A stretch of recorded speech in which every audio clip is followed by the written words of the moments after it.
बन चुका है, फिर भी कभी इंसानों को नहीं खाता, बल्कि हर दिन कुछ न कुछ ढूंढते हुए घूमता रहता है। सैनिक उसे देखकर तुरंत हथियार उठा लेते हैं, तैयार होते हैं शूट करने के लिए। इस समय जॉम्बी की नवविवाहिता आखिरकार उठती है। वह अंगूठी पहनना चाहती है, लेकिन उसकी उंगली इतनी पतली है कि अंगूठी बार बार गिर जाती है। फिर भी वह लगातार इस क्रिया को दोहराती रहती है। इतना अजीब दृश्य देखकर सैनिक अपने हथियार नीचे रख देते हैं, लेकिन सुरक्षा सुनिश्चित करने के लिए उनमें से एक धीरे धीरे आगे बढ़ता है और जमीन पर पड़ी स्टील की सुई उठा लेता है।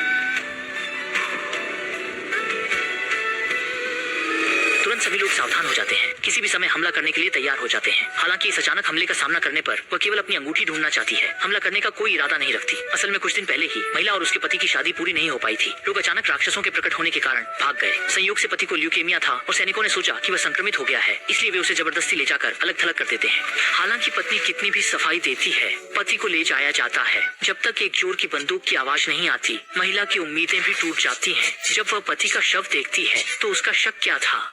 वह बेसहारा जमीन पर गिर गई। वह उसकी जीवन भर की सच्ची मोहब्बत थी। पति के चले जाने के बाद उसे भी संक्रमण हो गया, लेकिन उसने पति से यह सुनिश्चित करने के बाद ही सब किया कि उसकी नई पत्नी को कोई चोट नहीं लगेगी। सैनिक ने उसकी सुरक्षा के प्रतीक के रूप में उसे हरी पट्टी बांध दी, लेकिन जैसे ही वे जाने की तैयारी कर रहे थे, नई पत्नी ने कुछ देखा। वह बेहद भावुक हो गई और उसने वह देखा जो उसके पति की यादों में छपा था। उसके पति भी जीवित रहते हुए गंजे थे। यही कारण है कि वह सैनिक, जिसने उसकी तरह बाल नहीं रखे थे, अपनी पहचान में भूल कर बैठा और लगा कि वह उसका पति ही है।